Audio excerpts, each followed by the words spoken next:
El presidente de Bolivia, Evo Morales, advirtió que la vida del presidente venezolano Nicolás Maduro corre peligro tras el fracaso del plan de intervención supuestamente ligado al intento de ayuda humanitaria del pasado fin de semana.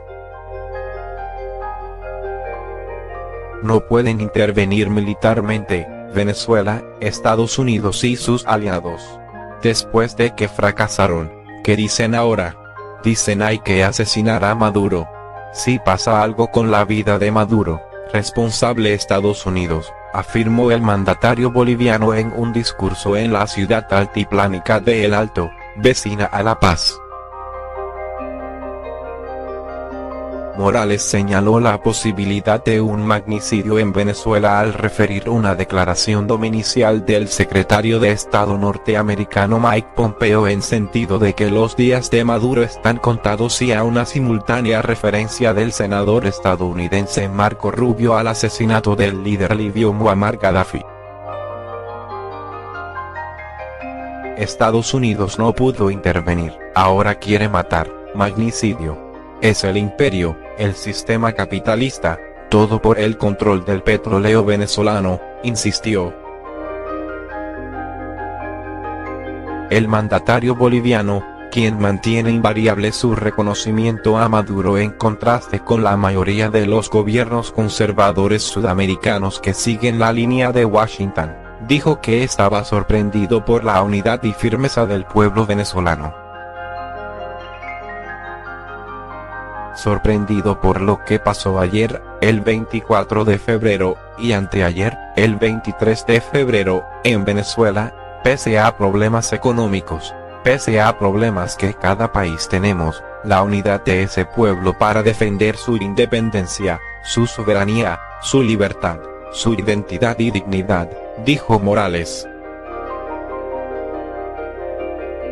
El presidente boliviano comentó así el frustrado plan de ingreso de ayuda humanitaria a Venezuela, rechazado por el gobierno de Maduro con el argumento de que sería parte de una estrategia de intervención inclusive militar a ese país. Añadió que el interés de controlar el petróleo venezolano replicaría las acciones estadounidenses de años recientes en Irak y Libia, que según sostuvo sirvieron principalmente para poner los hidrocarburos en manos de empresas estadounidenses. Horas antes de su discurso, en la inauguración de un centro de formación profesional media, Morales usó su cuenta en la red social Twitter para pedir a sus pares del Grupo de Lima, que se reunirán este 25 de febrero en Bogotá, que busquen para Venezuela una solución mediante el diálogo que evite una guerra en la región. La invasión a Venezuela ya tiene fecha, 23 de febrero de 2019. Si no se llama así, ¿de qué manera se puede denominar la entrada por la fuerza a un país en contra de la voluntad de su gobierno, de sus fuerzas armadas y de la aplastante mayoría del pueblo? Sobre todo cuando las operaciones en terreno las dirige el jefe del Comando Sur. El almirante Craig Faller es el jefe del Comando Sur de las Fuerzas Armadas de Estados Unidos, y quien funge como comandante en jefe es el presidente del país militarmente más poderoso del mundo, teniendo como lugartenientes a dos personajes con dudosos pasados democráticos. El primero, Sebastián Piñera, presidente de un país cuyo gobierno tiene su principal base de apoyo en un partido pinochetista, e Iván Duque, elegido con el apoyo del partido del paramilitarismo, los falsos positivos, la represión y la muerte en los últimos años en Colombia. Para los que crean que esta es una invención deben saber que la Cancillería de Rusia, que suele estar bien enterada, informó hoy que Estados Unidos se estaba preparando para entregar armas a la oposición venezolana, lo cual crearía un escenario similar al de Siria. Si el plan de Estados Unidos se concreta, escribo este artículo hoy viernes 22 de febrero, mañana se iniciará una guerra en la región que, como todos los conflictos bélicos, se sabe cuándo comienzan, pero no cuándo terminan. pero de lo que sí se tiene seguridad es de que al final dejan un reguero de cadáveres que poco importan a Estados Unidos, porque en tiempos recientes no son sus hijos los que van al combate. Así, también, los promotores de la guerra contra Venezuela, deben saber que una intervención armada en el país, estaría legitimando la lucha armada en todo el continente si los latinoamericanos se hacen eco del pensamiento bolivariano que sentenció que la patria es la América. La región se transformaría en un gigantesco campo de batalla en la que las bases y el personal militar de Estados Unidos se convertirían en objetivo bélico para las fuerzas libertarias. Imagino que eso lo saben Piñera y Duque.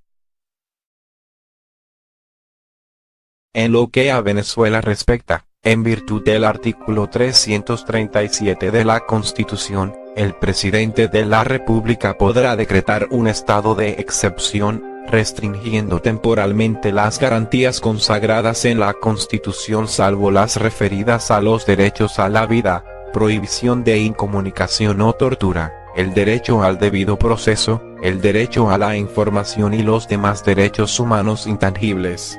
Esto lo deben saber los señores de la oposición, que ya no podrán solicitar una intervención militar extranjera con la libertad que hasta ahora lo han hecho. Debe quedar claro que Venezuela.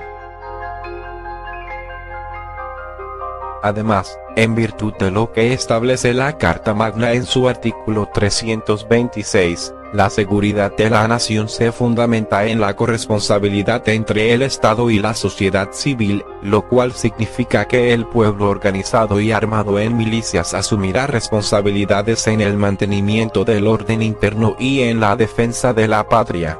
Todos esperamos que el pueblo y sus organizaciones actúen en el marco de la ley con paciencia y prudencia. Sin embargo, los enemigos internos y externos del país deberán también asumir sus obligaciones si actúan al margen del decreto de estado de excepción, enten.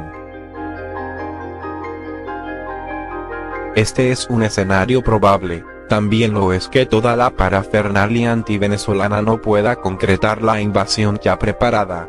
Es sabido, lo hemos dicho en artículos anteriores, que el objetivo más estratégico del gobierno de Estados Unidos es avasallar el derecho internacional y el sistema multilateral encargado de mantener la paz en el mundo, lo cual le permitiría cometer todos sus desmanes sin mayor contrapeso en cualquier lugar del planeta. Han tenido que salir los propios movimientos de la Cruz Roja Internacional y la Media Luna Roja a explicar los fundamentos y principios que regulan la imparcialidad, neutralidad e independencia de su accionar y las características de la ayuda humanitaria, para hacer entender que la operación militar organizada por Estados Unidos no constituye una misión de esas características. Ante la evidente manipulación mediática, el jefe del Comité Internacional de la Cruz Roja en Colombia, Cristo Parnish, se sintió obligado incluso a salir en defensa del término cuya manipulación podría tener incalculables repercusiones en el futuro. Parnish expuso que para ellos era importante que realmente haya un respeto para el término humanitario y un respeto para los principios. Eso es fundamental, explicando que por esta razón, no iban a participar en lo que para ellos no es ayuda humanitaria, al considerar que hablamos de una ayuda que un gobierno decide. Por otro lado, en términos cuantitativos el monto de dicha ayuda es tan menguado que se puede comparar con el que concede el gobierno de Venezuela en un solo día a través de sus habituales programas de subsidios para la población más necesitada y acosada por el bloqueo económico. En el caso de Chile, se ha llegado a un ridículo mayor. La ayuda del pinochetismo asciende a alrededor de $150.000, un poco más que lo que costó la cancha de tenis que el presidente Piñera se construyó en terrenos públicos usurpados al Estado chileno.